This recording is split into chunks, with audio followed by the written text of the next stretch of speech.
明暦3年、たった1日で江戸の町のおよそ6割が焼け落ちた。死者は10万人とも言われる。難攻不落の江戸城の天守さえ二度と建て直されることはなかった。それでも江戸っ子は逃げ出さなかった。むしろ火事を江戸の花と呼んで誇った。なぜ江戸はこれほど燃えたのか、そして誰が命がけで町を守ったのか。今日は火事と火消し、江戸を焼き、そして江戸を支えた炎の物語。まず江戸は世界でも稀に見るほど火事の多い町だった。260年余りの間に町を焼く大火はおよそ100回。小さな火事を入れれば数えきれない。理由の一つは家の造りだ。火と紙と藁でできた家が隙間なく立ち並ぶ。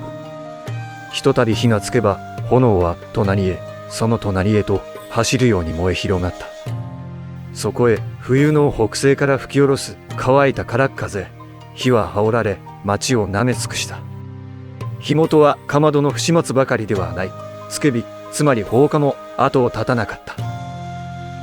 数ある大火の中でも語り継がれるのが明暦の大火だ。こんな言い伝えがある。ある商家の娘が恋煩いのまま若くして亡くなった。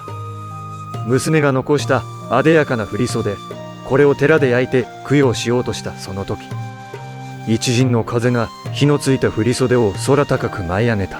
それが大火の始まりだったという。言い伝えの真偽はともかく、火は3日にわたって燃え続け、江戸の大半を灰に変えた。この大火の後、江戸城の天守はついに再建されなかった。今に天守がないのはその名残だ。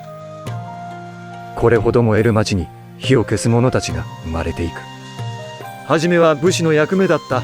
大名が出す大名火消し、旗本が幕府の命で守る定火消し。だが武士の火消しはまず武家屋敷を守る。町人の住む下町までは手が回らなかった。そこで立ち上がったのが町奉行大岡越で、町人による町火消しを作らせた。組分けはイロハ47組に本所深川の組を加え、町をくまなく受け持たせた。め組、二組といった組の名は今も祭りや火消しの伝統に受け継がれている。町火消しの担い手は屋根を渡り歩く身軽な飛びの者たちだった。では彼らはどうやって火を消したのか。実は水で消したのではない。当時町中に水を送るポンプも水道も火には間に合わない。そこで取られたのが破壊消防。燃えている家の風下の家々を先に壊す。飛び口という長いドームで柱を引き、屋根を剥がし、家を一気に引き倒す。こうして燃えるものを断ち、火の通り道をなくして栄翔を食い止めた。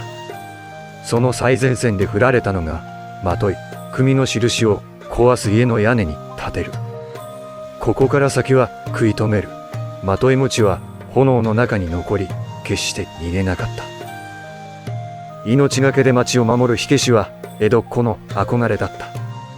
揃いの斑点に勇ましい彫り物、粋でいなせな姿は芝居や錦絵の主役になった。火事場では組同士の意地がぶつかり、消すより先に喧嘩が始まることさえあった。火事と喧嘩は江戸の花。荒々しさも含めて火消しは町の誇りだった。その心意気は斑点の模様やまといの形となって今に伝わっている。火を消すだけではない。火消しは町の気風そのものを背負っていた。そして火事は江戸の経済まで作り変えていた。焼けては建て直す。その度に大工や職人に莫大な仕事が生まれた。どうせまた焼けるなら金を溜め込んでも仕方がない。酔い越しの銭は持たねえ。江戸っ子のあの気前の良さは火事と隣り合わせの暮らしが生んだものだった。焼かれても焼かれても立ち上がる。その繰り返しが江戸という町を強くしていった。火事と喧嘩は江戸の花。それは災いを生きる力に変えた町の合言葉だった。江戸のお金と暮らしを描いた本展も用意している。よければ続けて覗いてみてほしい。